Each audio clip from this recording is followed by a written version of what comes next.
Hey there, good evening, everybody. Welcome to the Night Crew Image Review.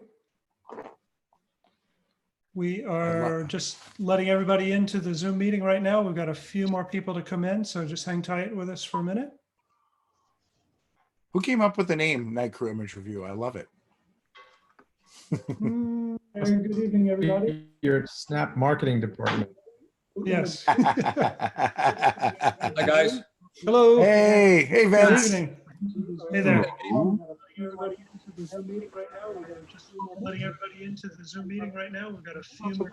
If anybody's watching the live stream, could you mute the YouTube? Who came up with the name Night Crew Image Review? Your Snap marketing department. Yeah, Okay, one- I'm gonna mute everybody. Sorry.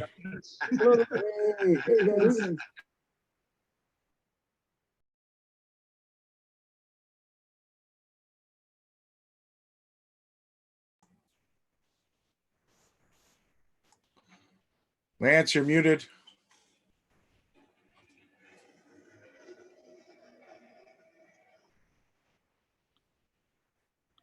All right, let's see what we got. We got 18 tonight. Pretty crazy.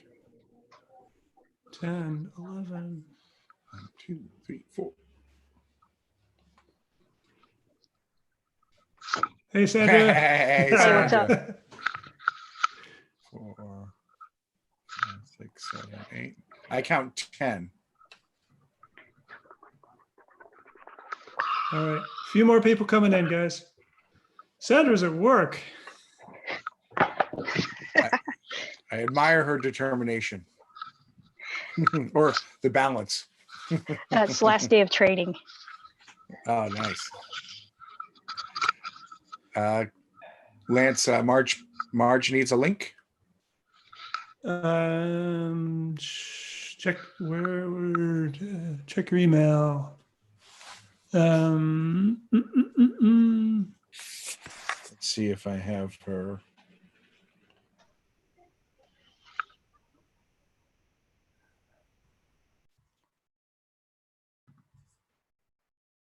Let me see it. I think I have her in my WhatsApp.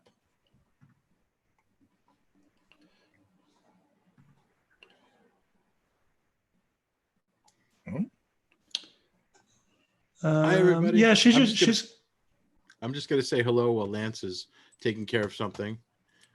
Lance, your video's off, by the way. Hi, everybody. Yep. How you doing? Welcome. I'm not here. I swear to God, I'm not here, and neither is Chris. But Tim is definitely not here. But I'm here. So He's back. welcome to the image review. I'm just going to be here in the background, guy behind the curtain. So don't mind me. Be starting in a moment. Gabe, Marge was on that email. Okay, yeah, right. So I think I have her that I can text in.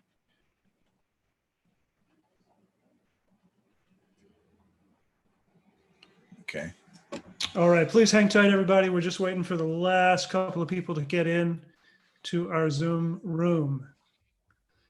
If you have the YouTube window open also, probably a good idea to close it or minimize it and just work with the Zoom, because there's a 30-second delay between the YouTube live stream and the Zoom. So we're all here everybody who's participating in the image review is here in Zoom. So.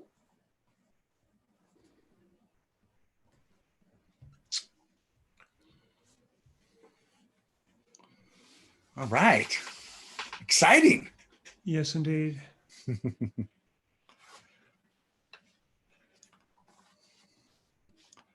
All right.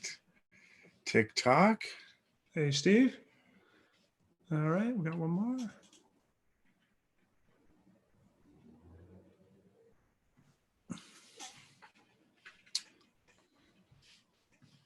We had record submissions this week. So I think what we're going to go through, we had 18 people submit images. So I think that would, we're just going to look at one image each from everyone. Is that correct, Lance? That is correct. Yep. Okay. We'll save the others for in our queue. All right. Well, it is 8:06 and we are live. So I think we should probably go ahead and get started. I'm Lance Kaimig, and with me tonight is Gabriel. Hey, Gabe. How are you? All right. Awesome. Okay. So this is our third week in a row doing the Night Crew image review. We've got some definitely repeat offenders tonight and a couple of new people as well. So thanks everybody for submitting your images. The way this works is that it's very similar to the way we run an image review during a workshop. We will put your image in, we've put all your images into a Lightroom catalog, and we're going to share our screens with you and talk about those images just as we would as if we were in a workshop. We're going to pass off every other image. I'll take the first one, Gabe takes the next one, and so on. Many of you submitted 2 images, which is what we asked for. Some of you just put in 1, but in order to really not keep you guys online for 2.5 hours, because I tend to get a little long-winded on the image reviews, we're going to do just one of it from each of you tonight. Our tag team usually does that. That's right. We're pretty famous. All right. So, So, Lance, we had a question in the chat about we have the video for the participants and audio turned off. So should we talk to them about the guidelines on video audio interaction? yeah, that's a good idea. It gets a little bit chaotic if we have everybody's video and or audio on. So what we do is ask you to use the chat window. And if you happen to have 2 screens, you can pop out the chat window into a separate little pop-up window and keep it on the side. But that seems to work out pretty well. And then, so we also have Matt in the background who is monitoring the chat. So if Gabe or I happen to miss a question or a comment, we'll get pinged privately with that. And then at the end, once we've gone through all of the images, what we will do is turn on everybody's video and audio so we can just kind of say hello and see everybody's faces for the the grand celebration at the end.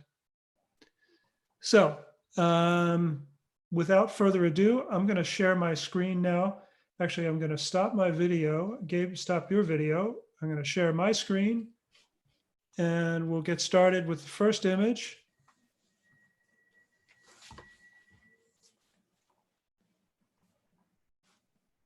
Which is this one right here. Brett. Is Brett in the house? I don't think he is. All right. So should we maybe start with? Yeah, if Brett is not here, if he's one of the few who are not here yet, let's go on. Brian, we know Brian's in the house, right? Yes. All right then. Okay, so it looks like to me, you guys can see my image, Brian's image, right? Yes. Okay, excellent. Looks to me, Gabe, like he was taking a tip from your blog post a couple of weeks ago and doing some inside work, right? I like that. The inside outside and All upside right. down. Yeah, so we've got a 7D Mark II with an IRIX, probably an IRIX or 15 millimeter lens, 15 minutes, 2.8, 200 ISO. All right, cool. So it's kind of abstract, right? Indoor star trails. Yeah, I love it. It's really cool. So you can kind of make out what it's like through a window, through a dormer or a skylight with star trails in the background. Cool concept, right? Yeah, I love the light coming in too. The light coming in on the wall and the ceiling there. Right. It creates these, the shapes and the lines from the light and the walls in the dormer or the skylight, whatever it is there. The one thought I have as I'm looking at it, the little light area. I guess this is the ceiling up here. Kind of keeps catching my my eye, and not necessarily in a good way. You've got the the diagonal lines from the star trails that create this motion from left to right, and you got these very strong lines from the light coming through the skylight that are going up, and they're leading you up to the frame, up to the edge of the frame, and then you kind of go out. So Patrol your borders. Yeah, border patrol, exactly. So what I'm thinking is let's just pull that down just a little bit and see what that does. And maybe even this odd little slice on the left-hand side, let's pull that in too, even a little bit further. And there we go. All right, so now you've got it's a more minimalist composition. You've got these geometric shapes in here, and because of the angle of the skylight, it's a little bit off kilter. And I wonder if we go in and do an auto adjustment. No, that's not going to do it, is it? Nope. Okay. Just thinking that maybe straightening that out might. Oh yeah. Just pulling it in with, even with that edge, and then doing a little vertical adjustment on there. So it's just kind of, tighter geometry. Yeah, I like that. Cool. So now it's funny. It's kind of, to me, that image now with it just being a little bit more tightly controlled, it's like it's pulsing in and out. It's like a projection, like a movie screen. Yeah, I was gonna say it looks like a projection, Yeah. right, of what's outside. Yeah. So Steve suggested, using guided transform. So yeah, we could, with a little more time, straighten this out and make it into a perfect square if we wanted to. And that's definitely a good way to do it. So thanks for that, Steve. All right. So yeah, that's cool. Cool concept, Brian. Thank you. We like that. Just tighten it up just a little bit. So my question about it is there's that reflection inside the square. Right So I wonder if that could have been cured if there was a door opening, letting light in, or where that reflection's coming from. Window on the other side of the room, maybe. Yeah. Something like that. So that's one thing with the indoors, really being observant to any other reflections and other streaming light coming in. It's interesting, because it's another mirror, Another layer, like window way, but I'd like to maybe see it without as well. shape within a shape. Exactly. Cool. Huh, cool. All right. So I'm going to stop sharing. Gabe, you can jump on and take the next one. All right. And boom. Share. And look at that. Okay. So the next one is Doug. Do we have Doug here?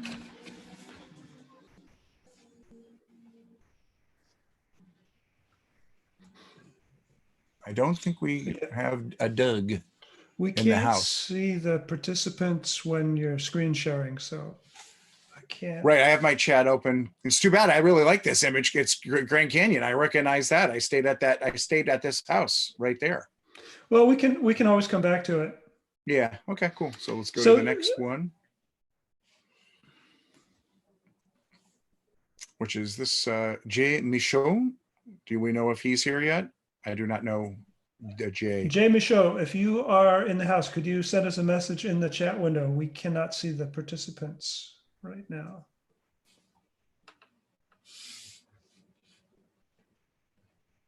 Otherwise, All right. Well, let's jump on to the next one. Again, we'll come back to it if he or she comes in. okay. Let's see. Jen, I see Jen. I Yep. saw her. Yep. Jen's here. Wow. I really like this image a lot. I like the choice of the vertical shot here. It's kind of usually you see this scene of the sand dunes, and you might want to play to the shapes of the sand dunes and go for that horizontal shot. What a beautifully clear night. This is, I think this is from Outer Banks, I think it's Cape Cod. or Cape Cod. Yeah, out in the Alright, Province Lands. Yeah, one of those. And really nice. I guess the tail of the Milky Way looks like it's there in the background. So up Cape Cod life saving station. Yep, boom. I was mixing it up with the life saving station in Outer Banks. It had a very similar sand dune, but we didn't go there. We just drove by it. So I was like, when did Jen go here? I got some pretty sharp stars. 8 seconds, 6,400, 2.8. And this was with the Irix, I'm assuming, which I'm seeing just a smidge of the, just on those brighter stars. It's just a little bit of the coma, a smidge. So it's fine, I think, for printing up to 13 by 19, maybe max. But if you're going to print any bigger than this, which this is definitely a really nice, worthy image, then you might see that might be a little bit more in there. It's not at a lot of them, but again, the brightest ones. And for the Irix, we do like to shoot that at, especially if we know it's going to be a banger shot, maybe at 3.5, just a half a stop more, and we would have been that usually clears up all those problems, or even remedies it more. But I don't know. I love this. I love that it's. I love just this much foreground landscape, and so much is given to the sky. I like the placement. Right, we can kind of take a look here at the we're pretty much in that thirds there, right there. We could, that makes it even more slightly more powerful, but I like a little bit more room. I don't think it's that much. Cutting out the shadows was also a smart thing to do there. What I saw from that previous. Boy, I don't know if there's much I would change with this. Oh, you know what? Let's do something here. Let's maybe get a little bit of noise reduction, because I see just a little bit of just that. See, if I have no noise, it's sort of just the noise is everywhere. But this could definitely benefit from a little bit of just massaging it, really. And I'm just kind of looking for this area to just be less granular. I really look to those skies, and now that's a little bit cleaner image.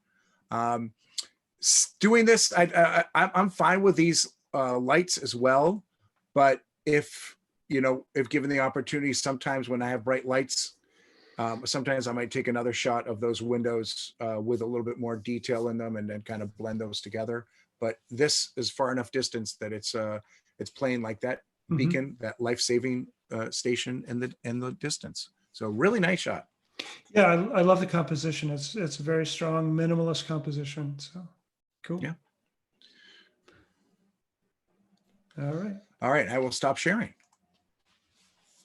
And I will redo it.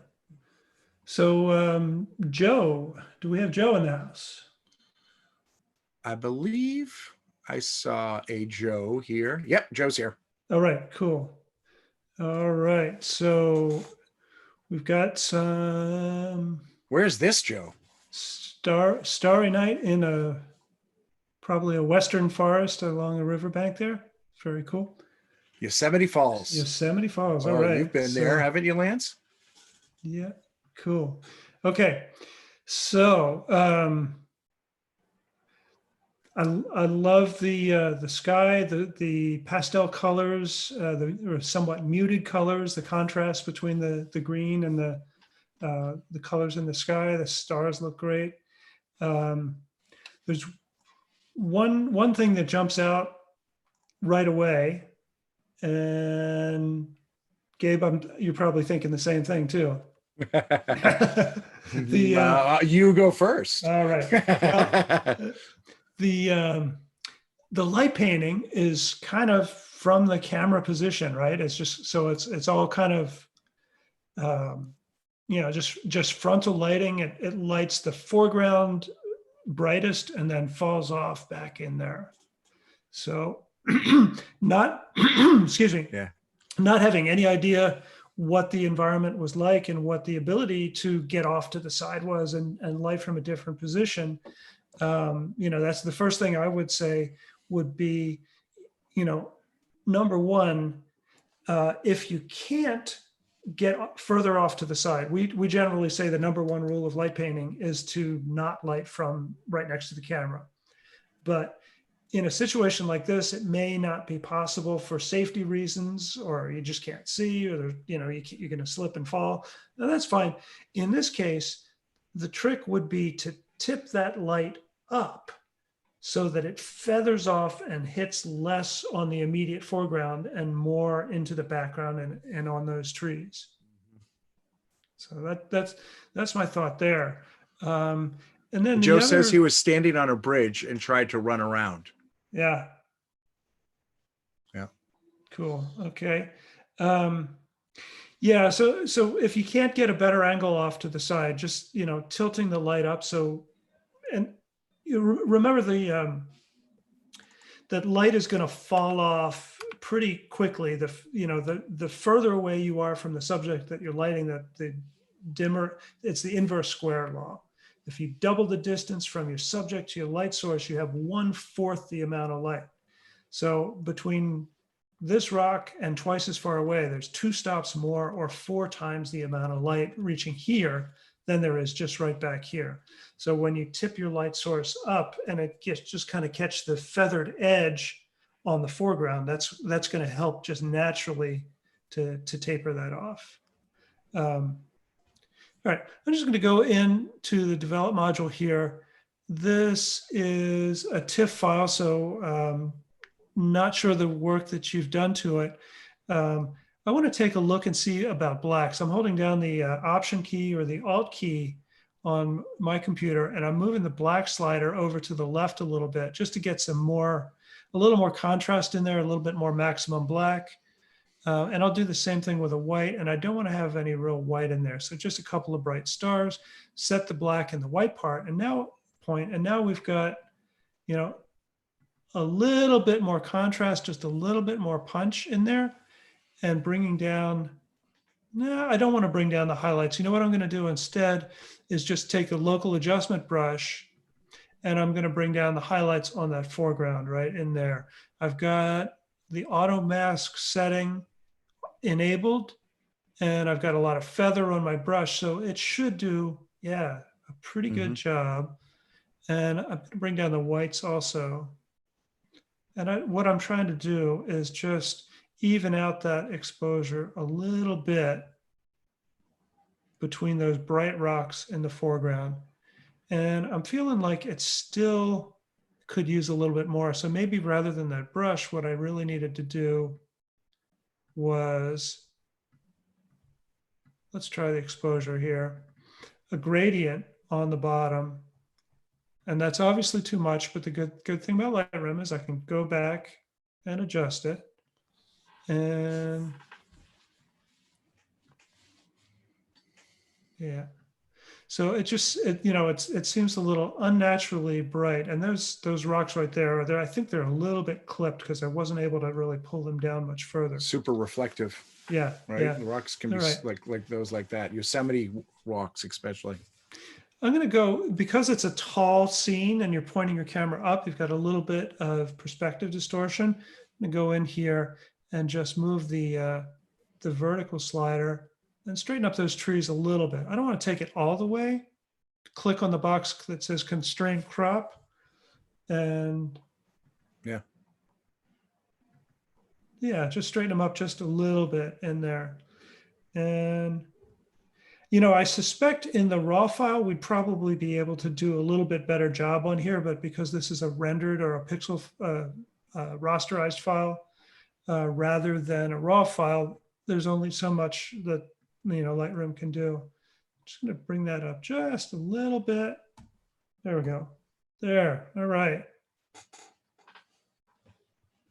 Cool. Nice. Again, what I really like about this is the contrast, the subtle colors and the contrast between the cool light on the trees and this warm light back here. Probably from the village, a little bit of light pollution and the star where the stars really stand out. But just the main thing, bringing down that black slider a little bit and getting some true black in there, increase the contrast a little bit. And I think it made for a stronger image. So Joe, thanks for submitting that. Appreciate it. And so it's a Capture One user. So yeah, no good way to export from Capture One to Lightroom. All right. Yep. Yep. Cool. Well, thank you for submitting it. We enjoyed seeing it. And let's see who's next. Gabe, you're up. So I put out that for, I think Kathy and Judy were next, but I don't, they didn't reply. So if you are here, please reply. Otherwise, I think we have, is there Christina?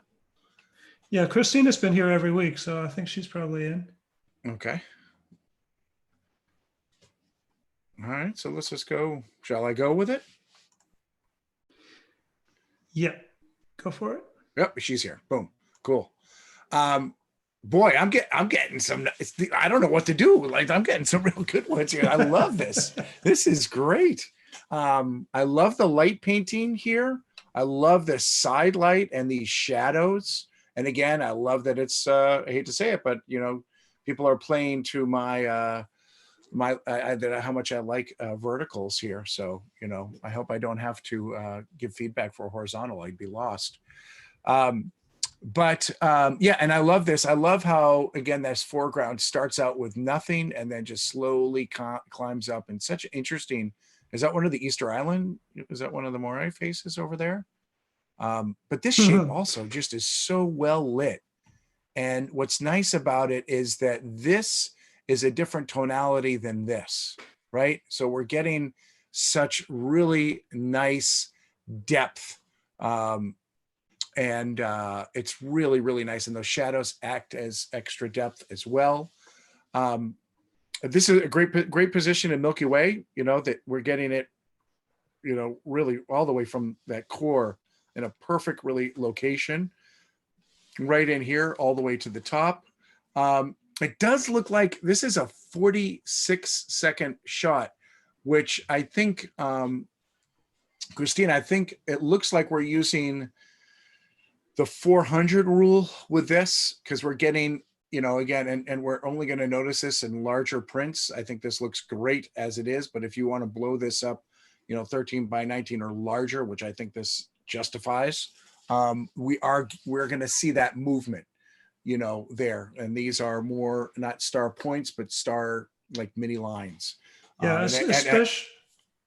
Yep. Sorry, I was going to say the 400 rule will give you 36 seconds at 11 millimeters on full frame. Mm-hmm. And it's, you know, it's just a rule of thumb. It's a starting point. So this is, you know, you're most likely pointing to the southeast with the core of the Milky Way. So that star trails are going to be a bit longer than if you were looking in the other direction. So exactly. Yes, so exactly. 30 seconds is probably safer. Yeah. Yeah. So I had, I had done a blog about if we have photo pills, you know, that we should really be using, especially if we love that shot, that we should be using the NPF rule. And I'm just pulling up photo pills right now because I do not own that Canon 11 millimeter lens. And it was shot at, let's see, at 11 millimeter, which the distortion here is like nothing. This is awesome.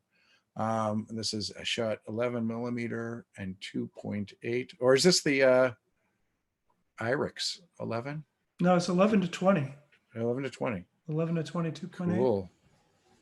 And was this, do we see, we don't know if this is on a crop or a, Christina, if you're there, was this a crop camera or was this a full frame on it? Oh, hold on, let's see. Oh yeah, crop. Okay, so 7100. All right. And let me just put that Nikon D7100. And we got your the NPF rule. So the 500 rule was 30 seconds for that. The NPF rule is going to be 18 seconds. And that's the default rule. If you really, really, really want those stars super sharp, then we're looking at half of that, almost 9 seconds. So 8 and 19, those are your magic numbers for like 5-star southern facing, Milky Way kind of shots that you're going to be large. And hey, just to be clear for everybody, we're talking about the longest usable shutter speed to maintain the stars as sharp points. And there are a number of variation of different rules that you can apply to come up with that calculations, basically. And the old standard was the 500 rule. And now these days we're using, for full frame cameras, we're using the 400 rule. So 400 divided by your focal length will give you the number of seconds that will give you the longest usable shutter speed. Now, if you have a crop sensor like this one, a D7100, instead of the 400 rule, you use the 250 rule. So 250 divided by 11 will give you 23 seconds. And then the NPF rule that Gabe mentioned is an even tighter and more accurate way of determining your longest usable shutter speed. And it's everything you do, of course, in photography, especially night photography, is a compromise, sacrificing one thing against another, right? So in this case, the shorter the shutter speed you use, the wider the aperture, the higher the ISO. So you have to figure out, based on your camera, your lens, what's the best combination to get the effect that you're looking for. Right, because the 7100, right, she's shooting at 400 ISO. I would shoot that 1600, 3200, but after 3200, from what I've seen with that camera, it can be a challenge to lower that noise.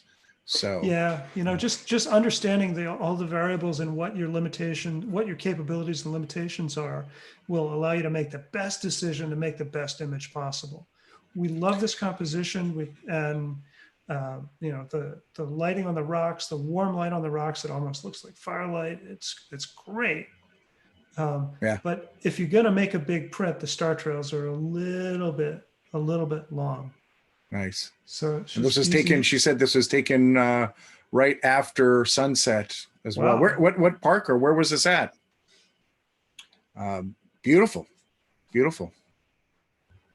Cool. All right. Shall we move on? I don't really, I love everything else with it, Cool. So, all right. Yep. All right. So I'm stopping my share and Chaco. Nice.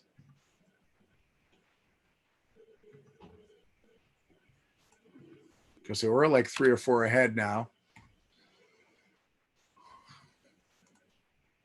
Okay. Oh, looks like you got a New York shot. Oh, I might have to barge in. All right, Marge. Cool. Well, we've been seeing a fair number of New York skylines in the last couple of weeks. And wow, this is pretty stunning. This is phenomenal. Yep. So let's see. We've got great location. The Statue of Liberty lined up perfectly. So Marge, I wonder if you used photo pills or just happened to know where to go. Anyway, so great composition, great positioning. Perfect exposure. Just look at that. You've got so sharp, sharp. Great exposure there. That the balance between the artificial lighting and the regular lighting is perfect. And yeah, she used photo pills for that. How about that? Nice. Awesome. What lens? This is super sharp. Let's see. It doesn't have it. Let me see if I can get metadata out of here. Nope. Marge, let us know. This is great. Yeah, so it's a JPEG file. We don't have the metadata, so we're not sure what it Yeah. was. Yeah, cool. All right. There's not a whole lot I would change here. Maybe adjust the composition just a tiny little bit to adjust the tower, move the tower and the Statue of Liberty over to the right, just a hair to take it a little tiny bit more off center. Mm, right, because her body's center, but the light is not, right? So it's a little. Yeah, it's just a hair off center, and you've got the the skyline, this bringing us down in here and then up, and we follow this line around. Yeah. But it's like pulsating just a little tiny bit off the center point. So I'd move it over, consider moving it over, and you don't always have to use that rule of thirds, but either my thinking is if you're going to do a formalist centered composition, then make it smack dead on, right smack in the middle of the center, but just a little bit off. It seems to pulse and vibrate a little bit. So either move it a little more off center or have it smack dab perfectly aligned in the center. And you look at the the antenna on the Freedom Tower. It's just a hair off the center line, right? Okay, but great exposure, great positioning, good timing. I don't know if this was as dark as it was going to get with a cloudy night, or you're still in the last little bit of twilight there, but you shot it from the right position at the right time, and you got the right exposure. So well done. Thanks. Used a 100 to 400 lens. Yep. First time. Wow. Yeah. Yeah. How about that? Just not going to let go of that lens. Awesome. All right. Well, great. Thanks, Gabe. Back Yeah, to you. sure. Such a fun, I would hardly ever think of using a 100 to 400 lens with night photography, but with city scapes and stuff like that, you can really compress and really get in there and combine things that are really, really cool and interesting. So great job. Okay, let's see. I think, do we have a Mark in the house? This is a cool image. Mark with this, what looks to be a crack in the earth leading up to a night photographer in the distance. Mark, anywhere a Mark? Okay. I know Sandra's here. All right, so let's talk. Well, it looks like this is our second one from Cape Cod. So, and another banger. I really like this. What I really like about this is just, this might be one of the rare non-Star Trail shots that I've seen from Sandra. So, but the shadows, I really obviously love the shadows and the placement of the fence. That the fence comes in right here at the edge, and that like we have a nice clean, again, we're patrolling these borders, and here's this nice clean opening, and that the first one really just starts right there, and we go right into it. Trying to make these interact with it too is a challenge, and there's not many options, and I think Sandra did with the best that she could do here, and I really don't actually find any issues with that. I like I don't really see this one that much, and it's so dark I would usually nitpick about that. I'm really picking up this one over there. So if you're going to print it, I probably might crop that or clone that out. But I might say of anything, I really like the lighting, the tonality here. I love that it's, we have a cooler sky, that sort of complementary contrast of the cooler sky and the warmer foreground. The only thing I might do is just a simple crop to bring it down just a little bit. I think that there's not much interest in the clouds right here. And that the brightest part of the blue sky is right there. And I think just a little bit more of a crop like that just keeps us in the frame, playing with the fence. And then now I like this line of the clouds, this sort of almost mirror fence to, in the sky. So really, really like that, and really good job of like keeping these, this could have been blown out very easily, and you have these very well under control. Yeah, love it. Yeah, well, this was at the end of a long walk, at the end of a long night, and Sandra was determined to get this shot. So yeah, How much it's sand in your shoes? not too far from that life-saving station that in Jen's shot. Nice. Cool. All right. Well, great job, Sandra. And I'm going to stop sharing. We'll go on to the next.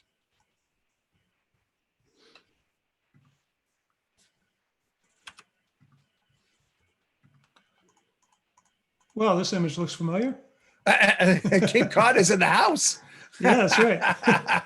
Somebody must have been standing right next Lance, to did you just lead a secret workshop down to Cape Cod, or are people finally just able to edit them? Let's see who we got here. Seth's this here. is I Seth. think I saw him All right. earlier. Yeah, he's here. Cool. Yeah, cool. All right. Seth has been here every week for this too. So, all right. All right. Well, it's interesting how much the windmill. Looks like Seth, an airplane. did you like that? Did you like that windmill yourself there? It's really no, that's I guess it's probably from the lighthouse, right? Yeah. Yeah. It's really adding another element to the whole composition here. Mhm. Which It looks like an airplane to me. it does, but it's cool. This was at the midway point of that long walk that Sandra's shot was at the end of it, out at this race point light. And I like it very much because it's got such strong movement across the frame with the four elements here, and then the path that leads into the house that creates the depth. So it's like, in one hand, it's almost two-dimensional, these structures against the starry sky on the horizon, but then you've added the depth to it and made it three-dimensional by lighting up the trail here. And I think that's pretty cool. That is a beautiful path. Such a gentle path. Yeah. Yeah, and it's funny how often we use warm colored light to add visual contrast to differentiate between ambient light and or natural light and added light to emphasize something. And what I'm thinking here is, well, actually, let's do it. I'm actually thinking about desaturating or cooling this down just a little bit, to make it a little bit more neutral and have, rather than the color change, just, let me see, can I add some little desaturation in there? Uh-oh, spinning pinwheel. What's happening? This is a new computer. This is a new computer. Oh my goodness. Uh-oh. Yeah, while that wheel is spinning, what I was thinking was, neutralizing this color a little bit, not as much as what it's actually doing there, because the saturation is all the way down. We can still highlight and emphasize that trail without making it so obviously lit, because there's something about the subtlety of the image, the moonlight on the scene, and we want it to be we want it to be noticeable, but Come on. Oh man, it's slugging out on me. But we don't want it. I'm wondering why it's so yellow, you know? Mm. So just a thought there. Just bring that warmth down just a little bit. So funny, maybe one of those times when the the daylight balanced or the cooler unfiltered coast light might be more appropriate. Hmm. I don't know. It's just a thought. Just a thought. But I love the image, Seth. Like seeing there. So let's just take a look at it full frame for a second. Come on. There we go.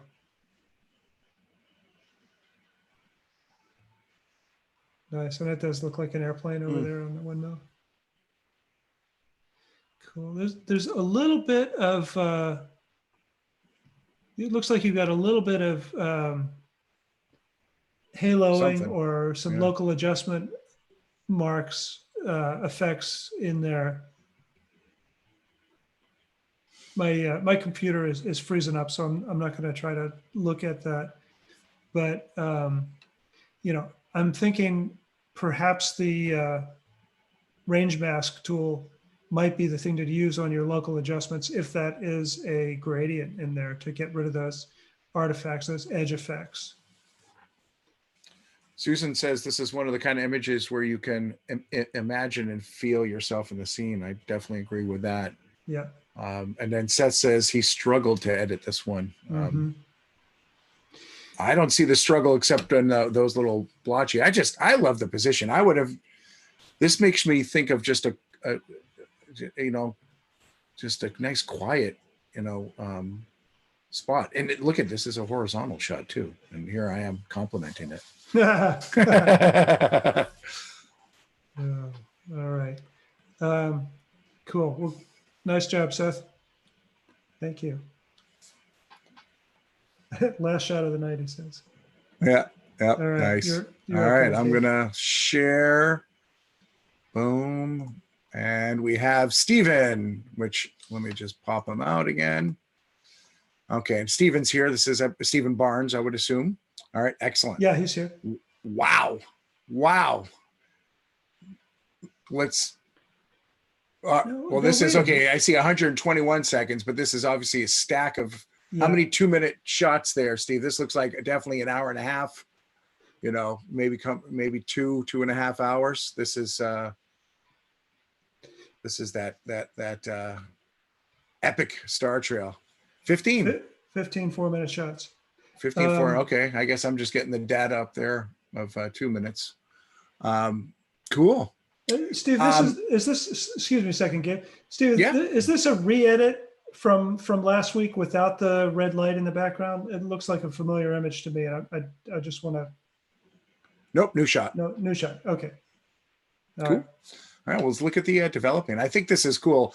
I think he did a really good job of placing the Polaris out of view, really, or right behind the tree, and so hard to do it, and line that up. Usually, if I need to do this, I will, just because you have to really make sure where it is. And to me, it's right here, which if we kind of draw a line, okay, we got an edit there too, which is fine. I like it square.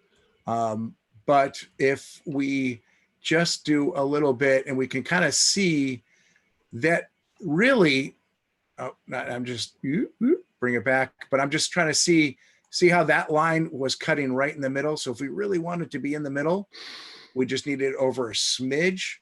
That's being nitpicky, but I think obviously that's what you're trying to do. I remember I was trying to align this epic Star Trail over the steeple of a church, and I had to do like test shots of 8 minutes just to make sure that Polaris was right above the steeple. But anyways, it's still, this is a darn good effort. And let's take a look. I think we got a little over processing here. It's the image is kind of struggling between light, bright, and dark. And we're getting like the green here and some other stuff here. So let's just take a look at what we got going on. And first, I don't think it needs, exposure is one of those last things that I do. So if we just kind of take out that exposure, I think that mellows that out a little bit more. And because with exposure, remember, we are rising up our brights as well as our shadows. But then here we're taking down, so we're kind of doing counterintuitive things here. And the highlights are brought all the way down. And I generally will use exposure as a last effort, because I want to just really find that balance between the highlights and shadows. And again, also, so I can kind of almost get a similar effect by kind of just, again, balancing this. Let's take our whites, okay. And I just rock it back and forth to where I see it looks good. But these are all pretty extreme moves here. And our blacks were that far down, but I guess it does kind of deserve, it does kind of deserve it. It seems like we're also a little bit up with our presence area as well. Let's just kind of see, and let's just kind of this, I always look at what I'm doing and kind of zoom in. And, what the battle again with, a lot of times with the presence, I might use a presence. Sometimes when we again, these are global adjustments. So when we do these, it's affecting everything. But if we use a gradient or brush, we could just be doing the stars, because I think the stars and star trails generally need a little bit more sharpening. Whereas the tree is, it's got leaves blowing in the wind, so it's kind of a soft subject. So giving it that global feel, that global sharpening is a little deterrent to it. But let's just see texture. And I'm looking at both the stars and the tree. And I think the positive texture and minus clarity are kind of working against each other there. Exactly. Yeah, exactly. We're getting that. So let's see, we'll take that out too. And that kind of gets the smudging, when we go negative, it kind of smudges it. Gives it a dreamlike effect if you like that, or like what some people call like a glamour glow. So it's popular with the fashion. But I think what you're trying to do is go, get a little bit. And again, it's hard to make those judgments full screen. I go in 1-to-1 and I kind of look at it that way. And generally, if I'm going over 20 or 30, I really got to examine it, because I think all of these need to be just used carefully, because they do really some nice, they bring nice sharpening and nice pop to your image, but they also can crunch and bring in more noise and bring in more color aberrations to it. So let's just see here. And let me take a look at this, what globally. See what's doing now, it's kind of when we go more, it makes it really blue, hence that contrast in the sky, the blue and the yellow, and it's a little kind of fake. Whereas something like this, something almost no dehaze, I think does a good job. And then we got vibrance up. And again, we're getting a little bit, because our star trails are, boy, we're getting this color shift kind of come in from here, which is weird. But it's definitely coming in with the presence, right? Or with the vibrance. So I would kind of take that down to something like that. And to me, that is doing, that to me is, giving those star trails, which are already a pop factor. It's kind of letting them sing on their own instead of us kind of going over with it. Good job handling these clouds. Actually, this is a tricky one when you have the clouds come in like that, to kind of still get those long star trails. A lot of times they could get jagged, or we could get repeating jaggedness with the clouds, the herringbone effect and stuff like that.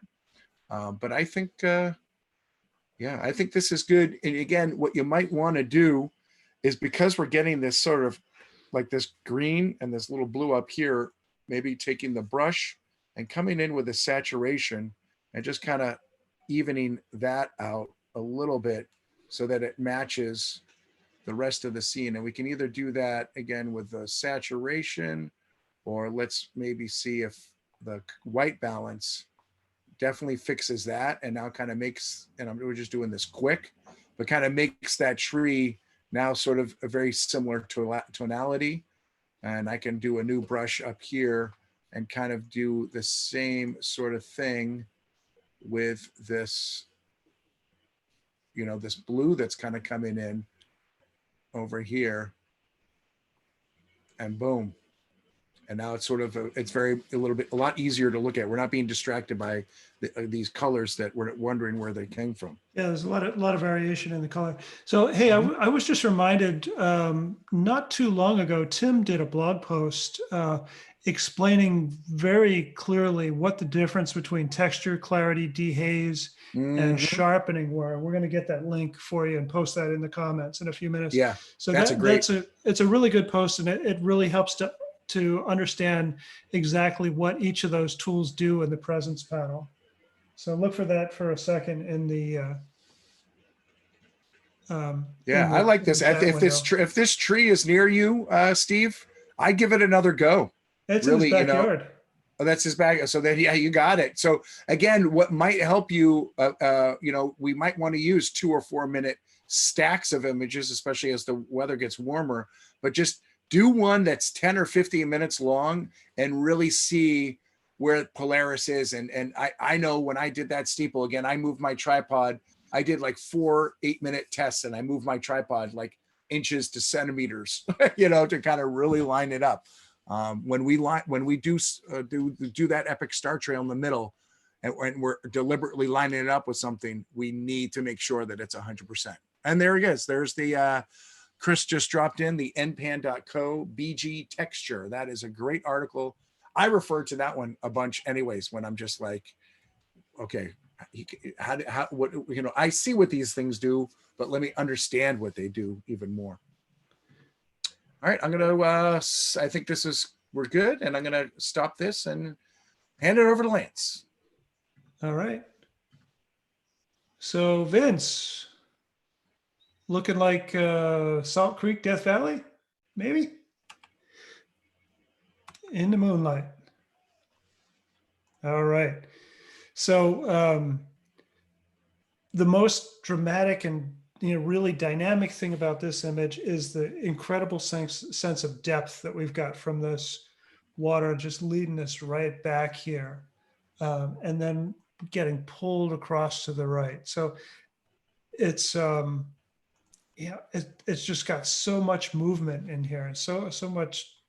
And I like the balance of the composition, because all of the movement takes us through here. There's all this variation in the in the foreground and in the middle ground. We get back here to the horizon line, and our eye carries across over here. You get the little reflection of the blue sky, and then we go up and take a look in the sky here. So let's see. So this would be looking west. So I'm thinking here, I'm thinking, Gabe, I'm thinking star trails. Oh yeah. Yeah. So if this were a longish exposure and we had star trails that would become from the top left and down here, just another movement dynamic in there. But very cool as it is. Bring it. It's pretty bright. I know this is a close to full moon situation. I don't know. I might consider, just, if not darkening it down just a little bit, doing the old post-crop vignette on there just to contain that image. And Vince, you've been in my in-person critiques before. I'll do this to just about every image here. But just wait, what is this called? It's a Lancify. Somebody else came up with that name, not me. No, I know. But yeah, lancification there. That was me. I'm not here. The man behind the. Pay no attention to the man behind the curtain. Pay no attention to the man behind the curtain. All right. So cool. It'll be again, I think this could be a really cool with star trails, and it'd be even cooler if you could make this shooting to the east, so the stars would be coming down from upper right to lower left, diagonal this way. But hey, west is west and east is east. So as it is, let's consider for a second, because there's not a ton of stars in there because it's a full moon night. Let's consider just bringing that down just a little bit less sky in there. Very cool. I just love all the textures in there, and the specular highlights from the moonlight reflecting off the water, the salt, the plant life, and that all that movement that just takes us so far back into the image. I think it works really well. Such a surreal landscape, right? Let's turn that crop off. Vince, what do you think about a little bit less sky in there? Does it help? Does it hurt? Does it make any difference? A landscape. Chris Nicholson said that. That might be a new one. Oh boy. Who let him in here anyway? All right. Susan says she likes the amount of sky it started with. All right. Well, to each her own. I'm down with that. Cool. All right. Love the shot. All right, cool. Let's see what we got. I am going to share. We got another Vince in the house tonight. Yeah, we do. Yep. And boom. And as well as we got an Aurora in the house. Whoa. Let me pull up there. Let's see. This looks like the black church in this Iceland, like Staples or something. Budir. And it is a very black church. You nailed it. And we have a low, this kind of aurora is the kind that this is what you generally see in the United States, that sort of low on the horizon aurora, which means it's way far away from us, but it's still shining so bright, but it's lower on the landscape because we have to look further for it. But I love, that nice glow, and it just really highlights the landscape here, which the landscape is really the rocks and then the church silhouette, right? This is a very and I love, oh my goodness, yeah, check this out, the Milky Way right above it too. So good thing those auroras are not interfering with that, with the Big Dipper there. But I'm thinking that the challenge with this image is that the foreground is really dark. And Vince, I don't know, let's see, if I'm looking at this histogram, right? And if I look at that all right there, when I hover over that, when it goes blue, that is all shadows without detail. So that is clipping. And that is going to be hard for me to retrieve and get that information. And as much as I love that this is the black church, I want to see that. But as you can see, when I either, go with my exposure up or up with my shadows, I'm not getting what I need to get, which is all this information in here. And what I do get is just a bunch of noise. Yeah. So I'm wondering, yeah. I'm wondering if, he was holding the exposure back to keep from clipping the aurora, perhaps. Yeah. Yes. And if that is, we get so excited with the aurora that we want to make sure that we get that exposure. And this is something I even, had to remind myself, and the students at the Lofoten is like, okay, we got the aurora shot. What is the foreground looking like now? Because just like with so much that we do at night, a lot of times we've got to blend a couple images together. And this would have been a fairly easy image to blend if, you got your sky pretty good up here. Though I wouldn't mind seeing a little bit more. That's a pretty dark sky, which tells me there's no moon. Yeah. but I wouldn't mind seeing a little bit more. Let's see, what were we at? 20 seconds, which that could be pretty long for a aurora. But Except maybe, except in this case, it's kind of formless, right? yeah, exactly. But Yeah, it doesn't matter. He So, said right, he couldn't add any light to the foreground because there are other people shooting there. So appreciate the Yeah. consideration. So the other way to do that, right? I was going to say, obviously you can light paint. That is one option. But if you can't light paint, then we do a overexposed shot that brings in more of that foreground. It's going to be overexposed for the sky. And yes, the aurora will be blown out and the sky might be brighter.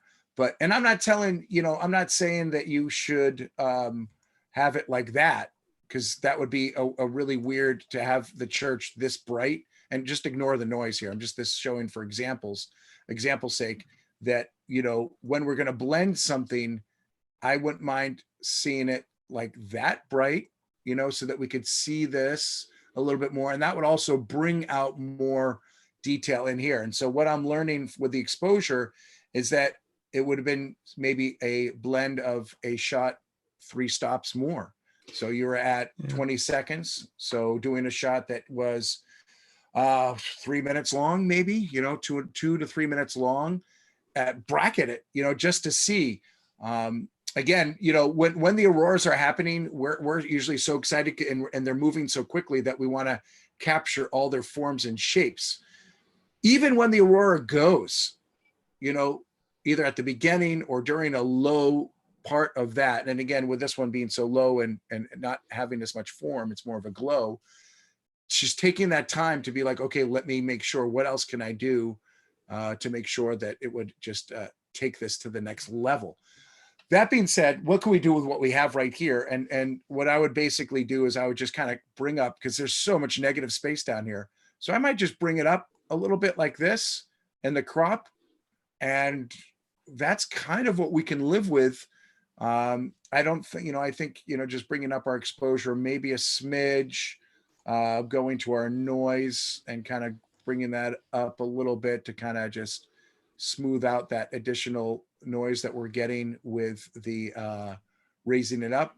But I think that's kind of the best we can do given the situation. And, we're still seeing a little bit here in that church, so that's good. We're just, all this is black. It's sort of in a sea of like oil, right? Yeah. It looks like what he did was took a local adjustment and darkened down everything except the church. So you'd have that detail in there. So, but if it's, it's a rendered file, so we don't really, I see. Yeah. Oh, we still got all these local adjustments in here though. Yeah. Okay. Went down with 4 there. Went down. Yeah. I think it's probably worth reworking this. Probably more we can do with it. Just taking that away to see. And then it's weird. It's interesting. It's kind of right. Yeah. I don't know what's going on there. Yeah. Yeah. So I could see what he did by blackening it all out, because it was this weird tonality to it. I think best suggestion, let's just go back to Iceland. Let's nail this. Well, yeah, Vince, I think there's more potential in this image than what we've got in your developed file. So we could talk about that sometime if you like. There's I think different approaches that you can bring, maximize the potential of what you've got here. But Gabe's right. No reason not to go back to Iceland. Hey, you know what? I just noticed the Big Dipper and right above the church there. Look at that. Yeah, I called that out. You didn't hear that? I love it. Yeah, I love it. Looks so great. That's like, you got the best position in the lineup. If there was a lineup there, Vince, that was great. I love it. So I might also just remove this little, you know how to do that. We don't have to show you that. Cool. Lance, I think we need to go back in time. Right. Yes, so we do. I'm unsure. And do all of it. I want to see. There we go. I'm going to pop out the participants list, which now that we're not sharing the screen, So now we can kind of see who's in here or not. But I think we should just, Go we're through giving them all everybody anyways. a chance to get in. Cool. So, all right. So yeah, we got a couple more people that weren't before. So let's go all the way back to the beginning. I'm going to share my screen now and we'll go over the images that we missed. There we go. All right. So let's see. I still don't think Brett's here. But Yeah, we I don't can- think Brett's here, but let's do his image anyway. Cool. Yeah, no We worries. submitted it, so why Yeah. the heck not? All right. So Nikon D850, 14 millimeter, 1.8 That's Sigma. lens. Yeah. 6.9 seconds, f 1.8, 6400. All right. So the first thing that jumps out at me on this image is that the Milky Way is kind of magenta. It's like there's a strong pink cast in there, right? And the first thing I'm going to do is I want to go in and kind of desaturate that a little bit. And of course it's, yeah, purple. It's always a matter of personal choice the way you do that.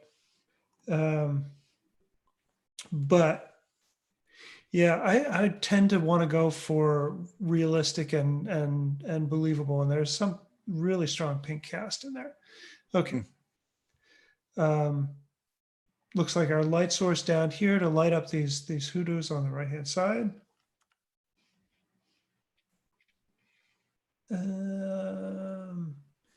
Yeah. Those hoodoos, you do. Yeah, I'm just going to bring it down just a little bit. But great position of the Milky Way, right? Nice, Yeah. strong composition. I like having the light on the rock wall. And, we talk about not lighting from the camera position because you're normally that's front lighting your subject matter, right? So, but look at this rock formation. It's already at an oblique angle to the camera. So the way the light source is set up over here, it is basically front lit, which kind of minimizes a lot of the texture on the surface. So what I would have, and maybe, yeah, I'm just kind of assuming that the light is emanating from over here. Maybe from way down here in the background, lighting back towards the camera a little bit would create more texture and shape and shadows on the rock wall itself. And if that's too far away and not really possible to do, from camera right and shooting down along here might do that same thing. But the other thing potentially we could do would be to just add a little bit of contrast to the image and tone down that those highlights just a little bit in there. But great position of the Milky Way, good strong composition. I like the kind of that 4x5 crop that we've got in here. It looks pretty good. Yeah. Cool. This Goblin? You think this was probably Goblin, huh? Oh, I don't know. It's not Price. They got those hoodoos. All right. Okay. Cool. All right. And I will share. Doug. And yeah, we'll go to Doug's. Well, I wanted to talk about this one anyways. This That's is right. this is great. What a great fun point of view from Grand Canyon. This is awesome. And also, right, this is the South Rim, which it's really hard to see the Milky Way, especially so much of it. Generally, Mather's Point is one of the best places, one of the few sort of southeasterly facing, but usually you have to go to the North Rim to really get the best. But this is really good. Definitely nice time of the Milky Way season to get it arching like this. And this is a super tricky shot. I mean, almost every Milky Way panorama has its challenges because you've got to get that panorama done before the stars kind of move out of position in time. So you got to stay focused. And then this one has got so much brightness in the foreground. So that is also a big balance here. I love this seeing this couple over here, which if you could just tell them to hold still for like 20 seconds, but it's like, I love the anonymity of it, you know? Yeah, I know, right? Exactly. They were purposefully blacked out so that we could find out. But also just nice sharpness, you know, that all the stars, well, it looks like our stars might be a little out of focus. I think we're more focused here, you know, on the foreground. That's sharper than that. And you guys can see this, those stars kind of get a little bit more bulbousy, and it's a telltale sign is like, you know, those dimmer ones, they have that sort of like a halo effect to it, which we can kind of see like right in here, right in there, right over here. That halo effect is means that they're out of focus. That being said, I still think, you know, we can get away with this definitely on screen and printing it maybe a little smaller than we'd want to. It does look like this. Now, again, this is also a tough one. The brightness that we're having here is bright without, there's no getting this back right here. These are blown out highlights. So I'm not sure if Doug has, you know, when you do a panorama like this, you not only have to go, what I would have done is gone and got the sky shots and then come back and almost just taken like, you know, this is probably one frame, this is probably another frame, and this is probably another frame. And especially here, treat these like a HDR panorama and take like 3 to 5 shots to get to kind of help curtail that brightness and really bring it in so that we can have this brightness up here, but where it's falling on, like on the ground and on the buildings, that we're not getting it blown out. Because this is just, you know, unfortunately what it's doing is this is so beautiful, but our eyes are just kind of going back over here, and that should be better, right? We don't want to look over here. It's like this bright part over here, which that we could fix over here. But again, it would be nice to do that. I'll just take a quick brush over here to just tone this down a smidge, you know, and that just kind of brings that, makes that a little bit better. Also, and I'm seeing this a little bit when we see so many stars, like this is a thing in Milky Way. These are like the best and the brightest and, you know, stars. But when we're seeing sort of these darker stars just as bright, that kind of means that we are using these clarity and texture tools just a little bit too much. And what I might do with this is just kind of maybe just take the radial filter, right, like this. And as it defaults, it's affecting what's inside there, but I can invert it. And now it's affecting the outside. And I don't need to do that. But what I might do is I might take down the shadows a little bit, because I also think this could stand for just being a little bit, sort of a little bit of a vignette on those edges. And then I might just take the texture down on those stars.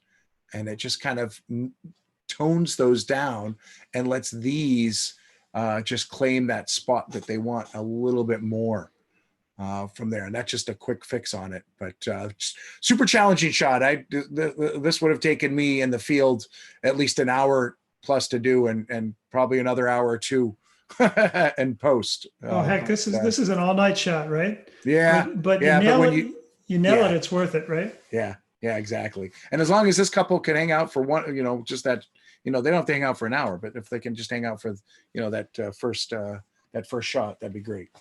but it's definitely this would be a great opportunity to use that HDR panorama feature that is in the current version of Lightroom. With that, the deep shadows in the canyon and the bright highlights up there. But what kind of a stop range is that? You got to do like 5 or 6 different stop range to pull that in. Yep. It's tough, man. It's a one tough of the one. most complicated things that we've got to work with. So, Doug, commendations for taking it on there. Yeah, definitely. Excellent. All right, I'm swapping it back over to you, Lance. All right. And we didn't do Ed's image before, did we? Somehow We did not do Ed's. Yeah, we skipped Ed and Hadley. I don't know how that happened, but I don't know how that happened either. But I told them in chat that we're getting to them. Excellent. Don't leave. Cool. All right. All right. Well, a different take on the skyline with darker view, which is cool and nice to see as well. Just gonna go in. It looks like Simon Says, or like they're like Christmas colors in those like 3 buildings over there before the bridge at the top. That's kind of interesting. Yeah. Wow. So very cool. I'm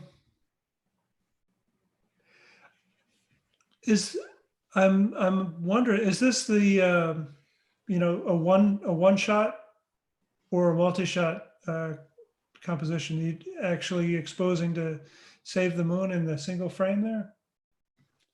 Definitely looks like it. Yeah, I right? think so, Yeah. and it's pretty. It's a pretty good effort to do so too, to hold that much detail in the moon on such a dark night. Oh, Ed's one shot. Yeah, one shot. Wow. Cool, man. So, we've had a couple of moonrise over city skyline shots in the last couple of reviews, and some of them at varying stages of twilight and into full darkness. So this is really tough to do, and you made I think you made the best decision for this time of night here, because you're able to save enough detail in the moon itself that it's still believable, and still separate the skyline from the sky. So that's really nicely done. I love the moonlight on the water. That's really nice. Yeah. I hit on the crop key. I wanted to see if the image was cropped, just because I thought a little bit more wiggle room on the left-hand side wouldn't be a bad thing. But now I don't want to have this red side on the right-hand side so close to the edge. So what I'm going to do is sacrifice. I'm going to unlock the crop tool, and I'm going to sacrifice just a little bit of the water here, which will now enable me to pull that all the way over. So I was able to move it left, get a little bit more breathing room on the left side. And then by changing the shape of the image a little bit, that enabled me to pull this over on the right and not have that red light so close to the edge of the frame. Cool. Yep. Agree. All right. Yeah, that's cool. What time was this taken at? Do you have the data on that?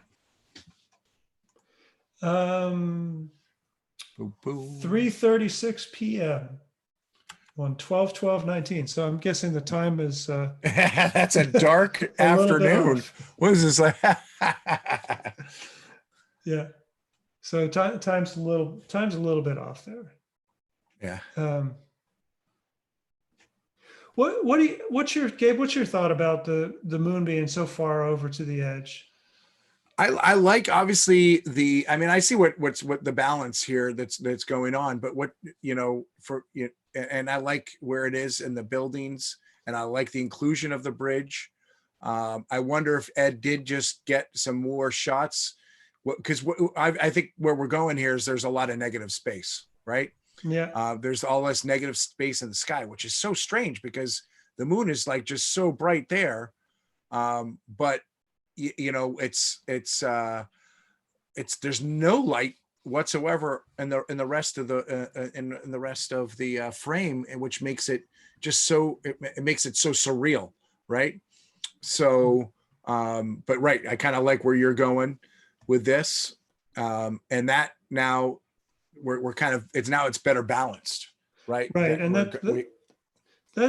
that's what I was thinking. It felt just a little bit out of balance with the brightest part of the image so far over to the left. It was really kind of pulling us over there. You know, I think there's merit to cropping it this way, but you know, at the same time, you could go that way too, because you include a little bit more.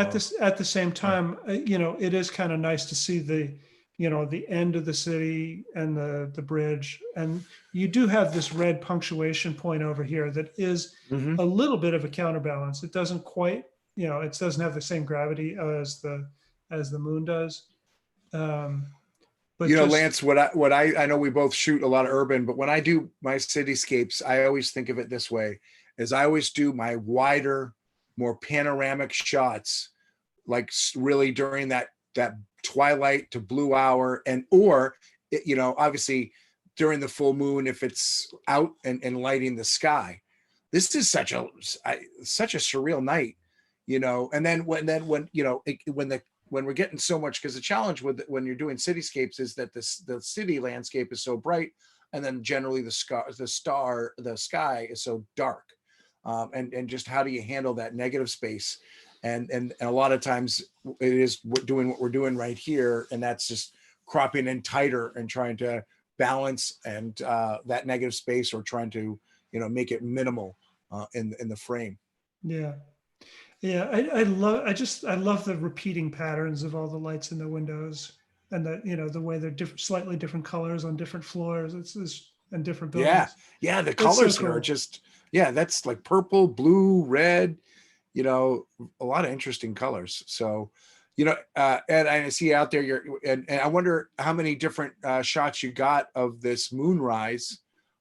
Did you get in tighter? Did you do some more panos? Did you do some more of the panos with that bridge? Because I love that composition.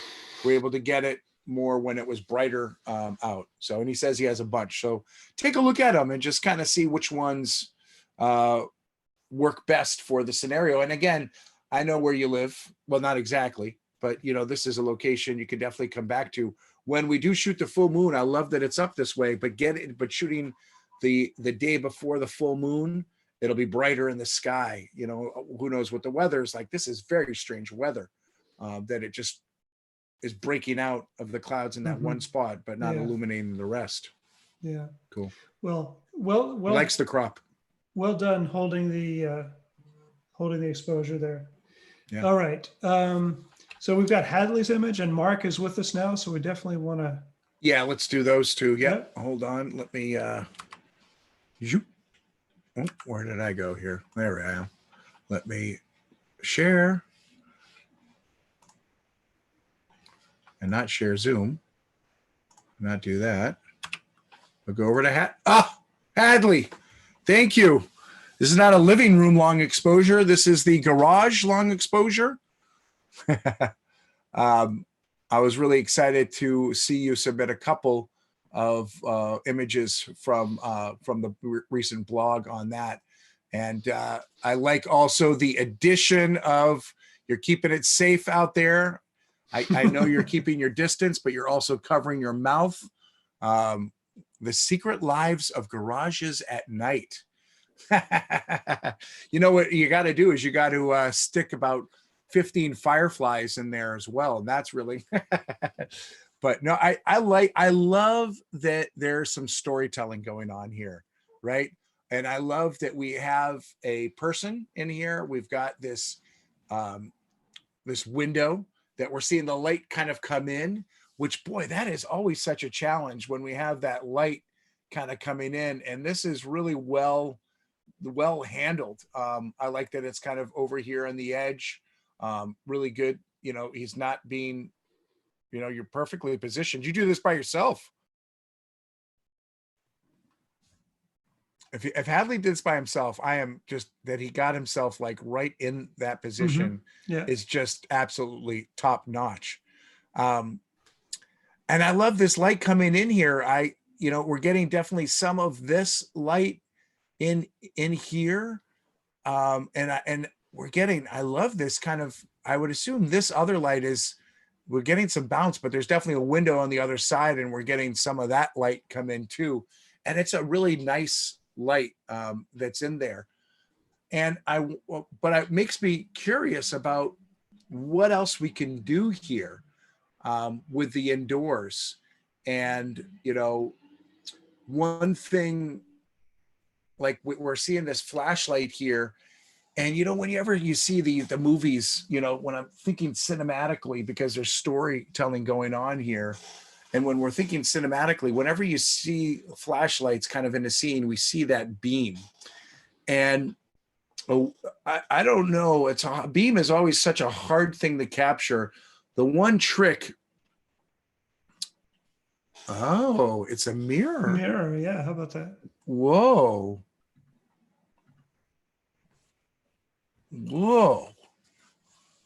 All right, I don't understand that, but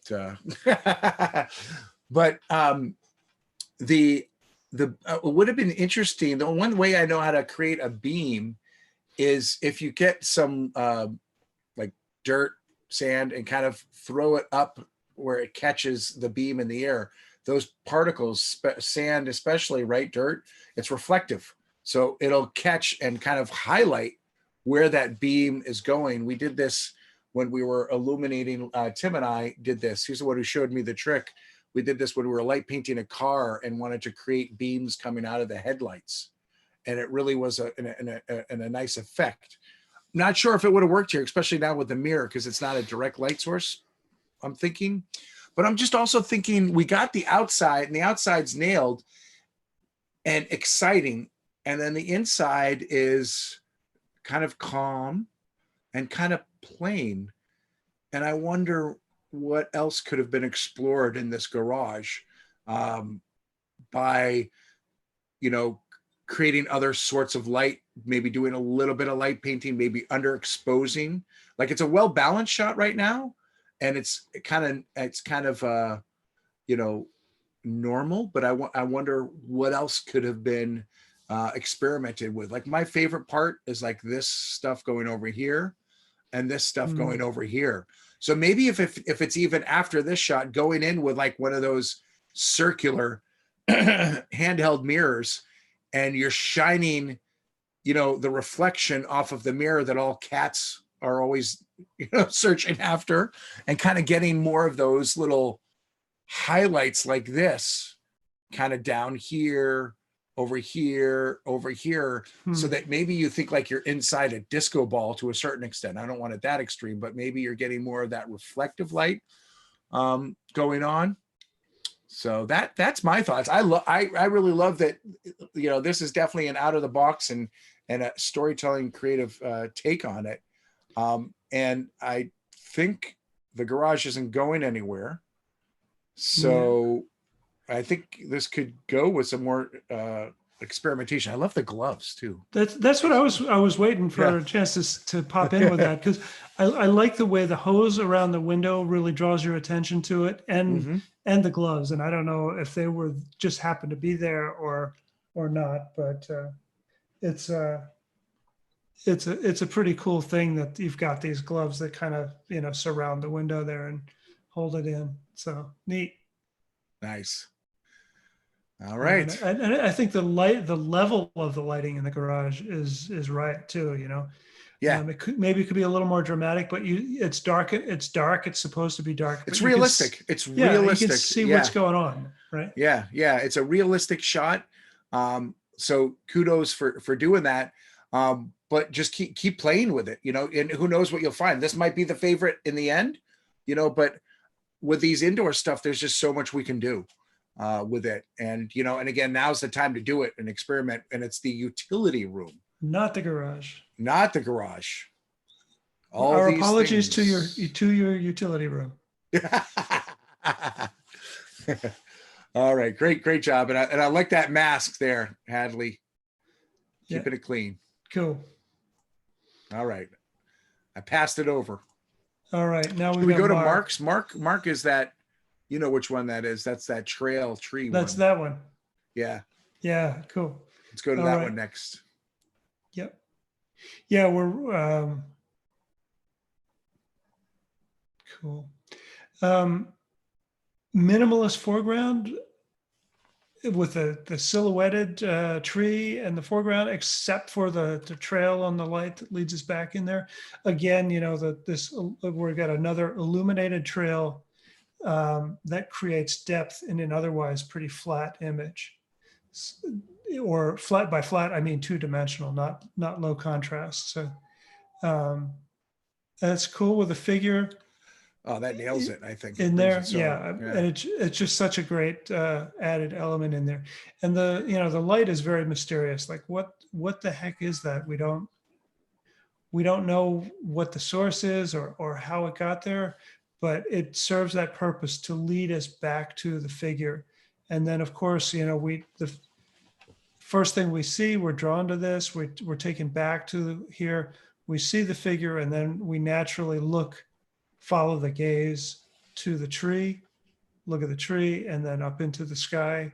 So, yeah, I think the composition is really nicely balanced, and it works very well. It's, I guess it's just a small, It's a small file. Yeah. JPEG file. Hard to get in there. Yeah. So D750, 18 millimeters on a 14 to 24 lens, 20 seconds, f4, 3200. So yeah, good. Keeping that exposure short with the 18 millimeter lens, so you don't have the stars trailing. Some pretty strong color shifts and casts in there. If this were the raw file, I'd want to take a look at it and see what we could do in there. It's real strong and saturated. You know, the highlights are a little bit hot in here. And, you know, I don't really know, Mark, if that is a result of your processing or of the exposure. But it feels a little hot and some real strong color in here. And not a whole lot we can do with the JPEG file, but I think it could be, probably calm down a little bit, especially in the yellow. But I think it's there's no, maybe you were clipped in here, so perhaps it's a little bit more exposure. So than really was called for. So in a high contrast situation where you've got a real strong highlight situation, what I generally recommend to people is to give as much exposure as you possibly can without clipping important highlight detail.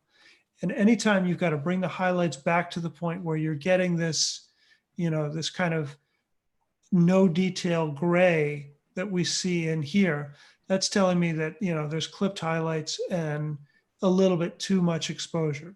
So I understand you want to have the right balance of enough exposure in the sky, but at the same time, the clipped highlights at the horizon, especially since it's the brightest part of the scene, it takes away from the image a little bit. So probably in this situation, a little bit less exposure, so you didn't have to pull the highlights back to the point where you're seeing this, deep featureless gray is the better option. But there you go.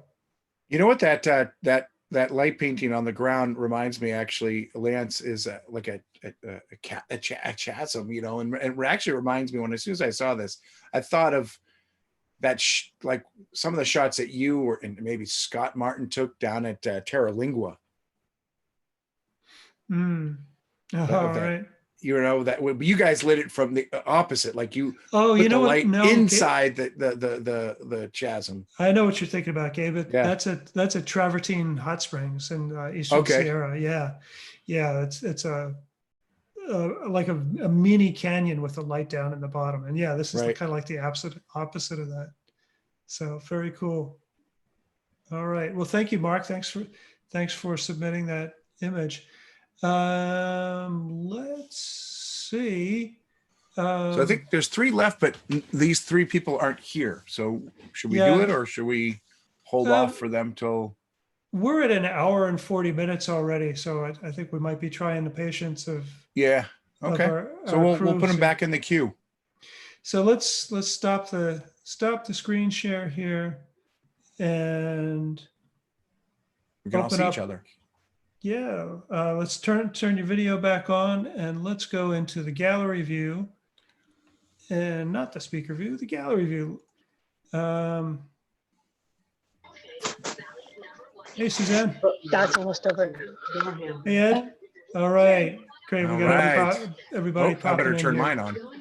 Yeah. Hey. Hey, there he is. Oh, hey, look at that. I recognize Joe, Brian, Vince, Ed, Jen, Marge, little Atlee. Oh my goodness, someone's got fireworks Greetings. coming out of their head. Love it. Cool. All right. So, hey, that's fun. Everybody, thank you guys so much for participating. Thanks for doing this again. This is a lot of fun. Very helpful. Oh no! Hey, do a screenshot. Yeah, hold on. Yeah, let's do. We want Mark and Hey, Sandra. Christina, or maybe they might have left. Everybody, I think everybody who's here has turned on their video if they want to. It's together. So, do we get a wave? Hi, everybody. guys. Hey. Hey, all right. Right. Thank you so much. Thank That's you. great. Great night, guys. Thanks. So thanks. Hey, yeah, by the way, we know that you guys, a lot of you submitted multiple images. There's more than we can get to in one session. So we have saved them into the queue, and we'll do them either next week or whenever we have not so many images to do in a single night. So it's cool. It's right. great to see that we got 18 different people submitting images to this. I think Lance, what we do is we try to pull the images usually between like 3 and 5 o'clock that day. That's right. Yeah. And then what we'll email you guys. So you should hopefully have an email by like 5 o'clock that day. So if you're up. Right. So yeah, if you can get them to us by 3, that is a big help for sure. Yeah. So All right. Oh, well, thank you so much. It was Okay. great. It's great. Very good. Well, it's great seeing y'all now, and it was great seeing your work. That's great to see some familiar locations as well as some new spots, and keep clicking, whether it's indoors, outdoors, or revisiting. Keep processing as well, whether those going to those older archives and revisiting some of those shots. Awesome. Very good. for doing this, guys. Okay. Good to see Yeah, you. you're We meet welcome. again. all right. Thank you, guys. Thanks, Lance. Thanks. As